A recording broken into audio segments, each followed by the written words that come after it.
Cette forteresse qui était immense est devenue une toute petite barrière dans un petit jardin, je me rappelle. Et en fait, il y avait la barrière qui était ouverte et il y avait un immense soleil derrière. Ouais. Et c'est pour moi, c'était la présence de Dieu. Et en fait, pour moi, il fallait juste que je sorte de ce petit enclos, que j'accède en fait à la main de Dieu qui me tendait. Je me rappelle, c'était une main tendue.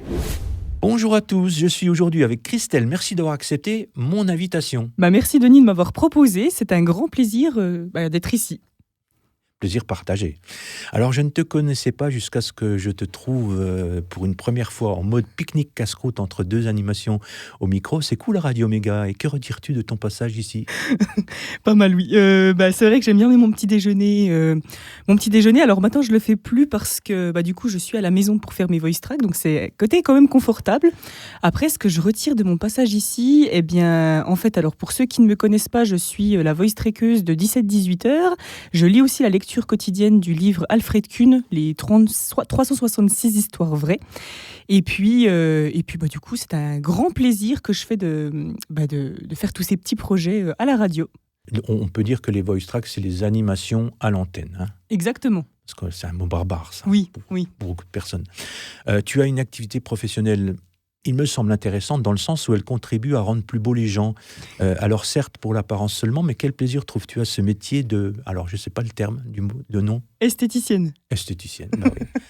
Tu trouves un vrai plaisir à faire ça ? En fait, c'est une reconversion professionnelle depuis 2020. Avant, j'étais hôtesse d'accueil dans des structures sur Paris. Et puis, j'ai redéménagé avec mon mari en région Franche-Comté, parce que c'est ma région natale.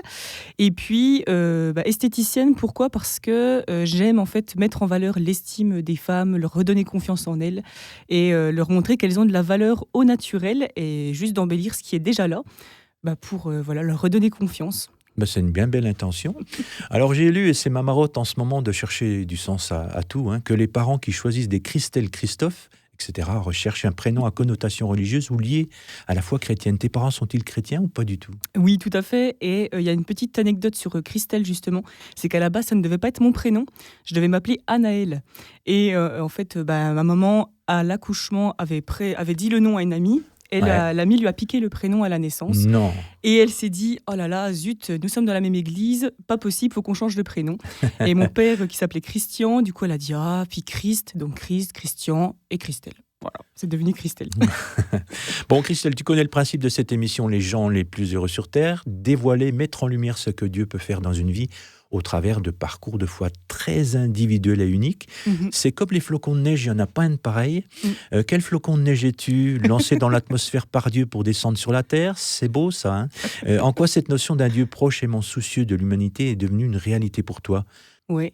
Alors, flocon de neige, oui, je valide, d'ailleurs. C'est très joli, effectivement. Eh bien, disons que né dans une famille chrétienne, et puis c'est vrai que j'ai toujours eu cette notion de Dieu. Je me rappelle quand j'avais 5 ans, j'étais toujours émerveillée partout. J'avais même un coup, alors ça c'est drôle, mais je ne voulais pas pleurer. Et je me suis dit, non, moi je veux toujours être joyeuse, si je pleure c'est foutu, c'est un échec. Et du coup le jour où j'ai pleuré c'était catastrophique. Mais je sais pas, c'était comme si j'étais toujours émerveillée de tout et de rien. T'es une romantique toi, hein ? Ouais, un petit peu, oui. C'est bien, moi aussi. Peut-être une sensible aussi. Et du coup, moi en fait, quand Dieu est devenu plus proche de moi, c'était lors d'une réunion jeunesse, quand j'avais 14-15 ans. Ouais. C'était ma première que je faisais, j'avais hâte. Je me rappelle, à 10 ans, j'avais pas le droit parce que j'étais trop jeune. Et je trouvais ça hyper frustrant de me dire, mais j'ai un cœur pour Dieu et on veut m'interdire d'aller aux réunions de jeunesse. Donc quand j'ai pu y aller à ma première, c'était une grande joie. Ouais. Et je me rappelle de cette image du Dieu lointain. En fait, j'avais une grande forteresse qui allait jusqu'au haut du ciel, qui ne s'arrêtait pas, c'était à l'infini. Et ça m'empêchait d'aller vers Dieu. Et il y a un soir, du coup, lors de cette réunion de jeunesse, on m'a demandé de prier pour moi. Et du coup, j'ai dit, oui, pourquoi pas, ça coûte rien, c'est gratuit, allons-y. Et en fait, je me suis mise à pleurer et du coup, c'est comme s'il y avait une libération en fait qui se faisait à ce moment-là. Et après, cette barrière, cette forteresse qui était immense est devenue une toute petite barrière dans un petit jardin, je me rappelle. Et en fait, il y avait la barrière qui était ouverte et il y avait un immense soleil derrière. Ouais. Et c'est pour moi, c'était la présence de Dieu. Et en fait, pour moi, il fallait juste que je sorte de ce petit enclos, que j'accède en fait à la main de Dieu qui me tendait. Je me rappelle, c'était une main tendue. Et puis en fait, j'ai accédé à cette main et après, je me rappelle être par terre et puis complètement en larmes. Et ça a duré 20-30 minutes, je ne sais pas, mais j'arrivais plus à m'arrêter de pleurer. Et puis en fait, je sais que c'est à ce moment-là que moi, mon cœur a été donné à Dieu, quoi. C'est là où j'ai senti proche. Et puis donc, le fait de s'approcher de lui, ça t'a apaisé, puis ça a changé tout, en fait. Oui, exactement. Et qu'est-ce que ça a débouché sur quoi par la suite dans ta jeunesse, finalement, donc? Oui, alors juste après cette réunion, ce qui était fou, c'est que j'étais en euphorie. Tu avais quel âge, dis-moi? 14-15 ans, 14 ans, je dirais. Mais j'étais en euphorie, j'arrêtais plus de rigoler, j'étais ivre de joie. Donc ça, c'était une petite parenthèse. Et après, ce que ça a apporté dans ma jeunesse, après, je me suis engagée dans la louange suite au baptême. Je me suis fait baptiser à 18 ans. Après, j'ai pu intégrer la louange dans mon église. Et après, ça s'est un peu plus corsé, on va dire, quand j'ai eu une vingtaine d'années. Parle-moi un peu des moments de doute, peut-être. Ouais, née dans une famille chrétienne, donc du coup, forcément, alors moi je voyais ça comme ça, peut-être que je m'excuse auprès de ma famille s'ils entendent ce témoignage, mais on va dire c'est mon expérience personnelle. On parle vrai, hein. Voilà, oui, en plus j'aime bien parler vrai, mais pour moi c'était beaucoup de religiosité parce qu'il y avait beaucoup de règles, c'est-à-dire que surtout dans tout ce qui est relations sentimentales, si on parle vrai, on va parler dur, mais pour moi c'était, on ne doit pas sortir avec un non-chrétien, on ne doit pas coucher avant le mariage, il y avait certaines choses qui étaient définies et en fait on ne me les a pas expliquées. Ouais. Donc pour moi c'était un peu un ressort comme si, vous savez, on avait été compressé dans la religiosité, puis qu'un jour on a envie de tout envoyer balader. Et du coup, forcément, moi je voulais savoir en fait si Dieu, je pense que c'était ma question, beaucoup sur la valeur, j'ai beaucoup été questionnée sur ma valeur, quelle est ma valeur, quelle est mon identité. D'où ton métier aussi, ouais, je pense qu'il y a un lien. Et du coup, quand j'ai eu 23 ans, il y a eu une grosse question qui s'est posée, c'est... Une remise en question. Une remise en question.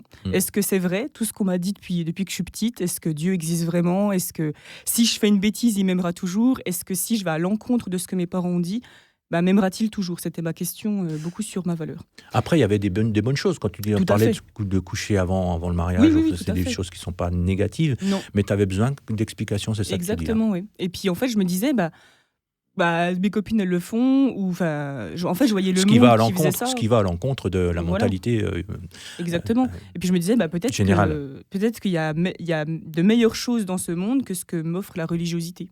Et finalement, on se rend compte que la religiosité, c'est pas bon, en fait, finalement, parce que ça nous contraint. Il y a une liberté quand même dans la foi qu'après j'ai découvert, mais sur le coup, je me disais, il faut que je goûte à ce que le monde veut m'offrir pour voir les deux différences et pour voir si je suis plus heureuse peut-être dans ce monde, quoi. Et donc, du coup, ça t'a donné envie d'aller voir un peu plus ce qui se passait dans le monde? Qu'est-ce qui s'est passé? En fait, j'étais très naïve, mais très, très naïve.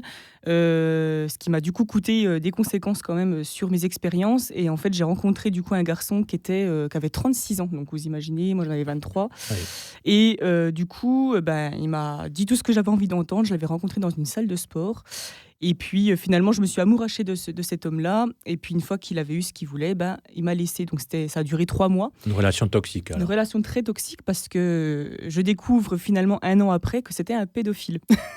Voilà. Donc ça, je l'ai découvert dans le journal. Et en fait, j'ai pas voulu y croire parce que je me disais, mais c'est pas possible. Entre ce que j'ai vu de lui et ce qu'on me dit sur le journal, c'est pas la même personne. Mais en fait, finalement, si. Et tu as besoin de vivre à ce moment-là un parcours de guérison, du coup? Oui, tout à fait. Et ce qui fait que ça s'est pas fait tout de suite parce que 3 mois après, donc j'avais changé de travail, je travaillais à Froide-Conche et j'ai rencontré un garçon un collègue de travail sur mon lieu de travail. Et du coup, je me suis amourachée aussi d'un autre homme parce qu'en fait, moi, j'étais en quête de valeur, en quête de voilà. Et dès qu'on me disait, en fait, les moindres compliments me touchaient et une romantique, voilà, sensible. Du coup, j'y croyais et puis voilà quoi. Et après, je suis restée 1 an et demi avec un non-chrétien et en fait, j'étais toujours tiraillée entre ma foi. Je savais que c'était pas le bon chemin, mais en même temps, j'étais très très dépendante affective. Et puis finalement, voilà, ça a dû s'arrêter parce que j'ai fait une école biblique sur Paris avec ma sœur. On est parti du coup de la Franche-Comté vers la région parisienne. Et puis, au bout d'un moment, voilà, je me suis dit, l'école biblique en fait, des choix à faire. M'a remise sur pied parce que je me disais, l'école biblique c'était ma dernière chance. Je me disais, si vraiment Seigneur t'existe et si vraiment tu m'aimes, dévoile-moi qui tu es dans cette année d'école biblique. Et si vraiment je trouve mes réponses, je te suis. Et je laisse tous mes choix négatifs, on va dire, de côté. Un élément particulier que tu as appris à cette école biblique qui t'a fortifié dans ta foi, c'est quoi? La relation au père. Ouais. La première année, c'était la relation avec le père. Mon papa est décédé en 2019, mais je sais que c'était quelqu'un qui a fait comme il a pu. Il était malentendant, donc je pense qu'il y avait déjà une distance qui m'était forcément, et puis aussi peut-être aussi un manque de confiance en lui aussi. Voilà. Mais je sais qu'il a fait comme il a pu, il a été présent comme il a pu, mais il y a eu un moment donné où je l'ai trouvé très absent dans ma relation d'adolescence avec lui. Et finalement, je pense que j'ai manqué peut-être d'un papa qui m'écoute vraiment ou qui s'intéresse à moi dans là où j'étais, quoi. Donc du coup, j'essayais, je pense, de le trouver peut-être avec ces hommes-là, mais surtout à la première année d'école biblique, j'ai découvert un Dieu proche et un Dieu finalement qui m'aime et un père. Peut-être que je n'avais pas eu comme je l'aurais voulu. Forcément, tu as dû étudier sur la vie de Jésus, sur son enseignement. Qu'est-ce qui te plaît le plus dans l'enseignement de Jésus, dans le parcours de Jésus? Je dirais peut-être le côté radical, le côté de suis-moi. Suis-moi. Il y a un verset qui m'a beaucoup parlé justement quand j'étais avec ce non-chrétien, c'était si tu veux perdre ta vie. Alors j'ai plus le truc exact, mais en gros si tu veux perdre ta vie, je sais pas si tu as le verset, Denis. C'est dans Marc, si tu gagnes ta vie. Celui qui voudra perdre sa vie, celui qui voudra perdre sa vie la gagnera. Voilà, c'est ça. En fait, on gros, va prendre on va prendre le temps de le chercher. Ouais, voilà, c'est ça. Mais c'était si en gros tu veux gagner ta vie dans ce monde, tu la perdras, mais si tu la perds à cause de moi, c'est un peu un truc comme ça, en gros, tu auras tout gagné. C'était un peu ça l'image, hein. J'extrapole. Hein. Mais voilà, c'est ça qui m'a beaucoup touchée. C'est ce côté de suis-moi, laisse de côté ta vie, fais-moi confiance, laisse tes affaires, laisse-moi tes affaires et moi je gère le reste. Ça, c'est quelque chose qui m'a beaucoup marqué dans l'enseignement de Jésus. Ouais. D'accord. Le temps s'écoule très vite et nous voilà arrivés bientôt au terme de cette émission. Comme Michel également, qui co-anime avec moi les gens les plus heureux sur Terre, j'ai l'habitude de permettre à nos invités que tu es ce matin de partager un vécu particulier, un attouchement de Dieu singulier ou un passage, un verset de la Bible qui te touche et te parle intensément, que tu souhaiterais partager encore, dis-moi. Ou une expérience ou une réponse à la prière. Oui, je dirais, c'est finalement pour terminer en fait cette prise de conscience du Père. Prise de conscience du Père, et puis surtout que lui gérait mes affaires, et effectivement quand je lui ai fait confiance, finalement il m'a redonné tout ce que j'avais perdu finalement dans ces relations-là. Aujourd'hui je suis mariée, j'ai un enfant, je suis très heureuse dans mon foyer, et puis j'ai mon institut à la maison. Enfin, je trouve que c'est des belles réponses en fait finalement à tout ce que j'ai laissé, et que ça en valait la peine finalement de tout laisser pour Dieu. Et cette relation de père, on parle de Dieu comme un père qui t'a amené aussi à un équilibre dans ta vie, que ce soit sentimental, professionnel, etc. Et une autre vision de l'homme, finalement aussi. De l'humanité. Souhaiterais-tu ajouter quelques mots, dire quelque chose à celles et ceux qui nous écoutent en lien avec le sujet de la foi, de Dieu, ou de ce que tu veux? Peut-être en lien avec mon témoignage, je dirais que si tu traverses peut-être une relation toxique actuellement, ou si tu as des doutes peut-être sur Dieu le Père, parce que finalement tout découle de là, je pense, dans notre foi, fais-lui confiance, lâche peut-être tout ce qui te retient.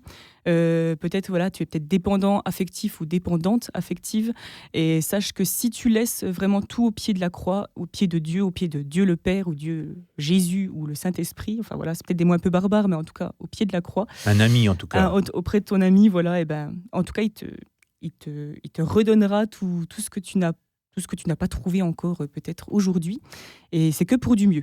Le meilleur est devant toi. Et un nouvel élan. Allez, je te souhaite ainsi qu'à nos auditeurs une belle continuation à tout point de vue. À bientôt. À bientôt, Denis, merci. Au revoir.